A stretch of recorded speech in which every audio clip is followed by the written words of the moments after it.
One of the things that is really interesting about this track is it's three-dimensional. It's not just left and right, it's also up and down. Mm-hmm. It also has a camber that is helpful and one that's harmful. Oh. And so intimate knowledge of the topography of the track really makes a difference to the level of commitment a driver can bring.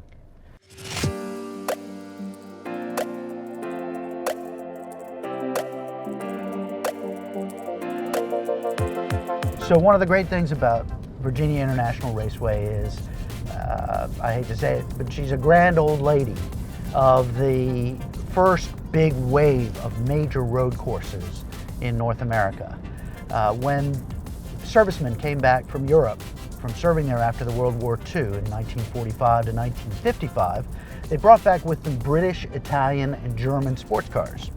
And the armed forces, General Curtis LeMay, who was the head of the Air Force, used to allow them to drive on airports, on naval bases. And pretty soon it was so popular they didn't have room or time or days to do it. Between the period of 1955 and 1957, there were 5, 6 major racetracks built in North America, and VIRginia International Raceway was one of them. It was put together by 3 Sports Car Club of America members from Greensboro, North Carolina, who scoured the countryside for a big enough plot of land that they could really build a very challenging, large-scale racetrack. And so in 1956, they broke ground.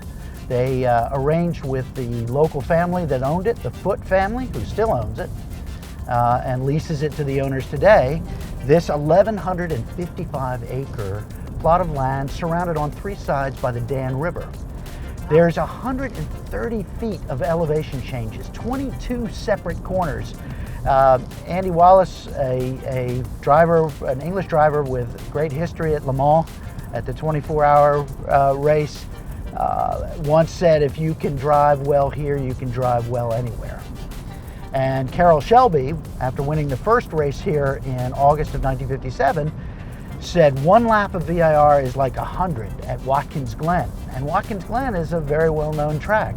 VIR, because of its rural location, probably a little less so, but it's no less challenging. And that's what's extraordinary about this place, is that it's a great challenge, and there's so many individual pieces here of other great tracks, like Laguna Seca in the Monterey Peninsula of California, Lime Rock Park in the northwest corner of Connecticut, Watkins Glen, Road America, which is in Elkhart Lake, Wisconsin.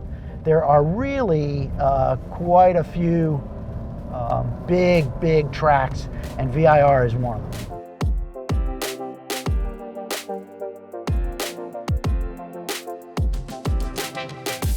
You know, it's interesting, we're on the back straight right now, and this, first off, is anything but straight, and anything but level.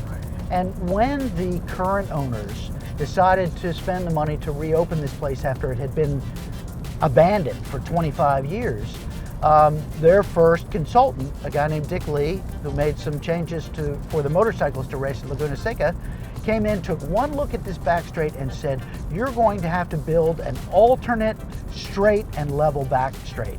And I'll never forget it. Harvey and Connie both stamped their foot down and said, no, we are not going to do that. Our goal is to put this track back together again, 100% center line justified, which means the track might be wider and it might be smoother, but it is 100% exactly flowing and going as it did before. So the track was very popular early on. People like Roger Penske, Bob Holbert, all raced here and won here, Carroll Shelby, all the greats. And over time, it became more and more difficult to get people to come out and do things. So by November of 1974, the family had had enough and closed the track. And the track was turned over to a local farmer in Virginia who turned it into a cow pasture for 25 years. And then in September of 1998, I came up as a guest of Connie and Harvey, and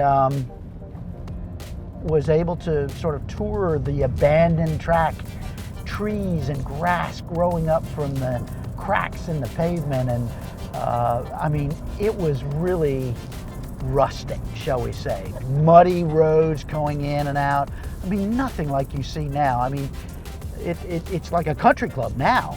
The history of the track is phenomenal. It has come a very long way in a very short time.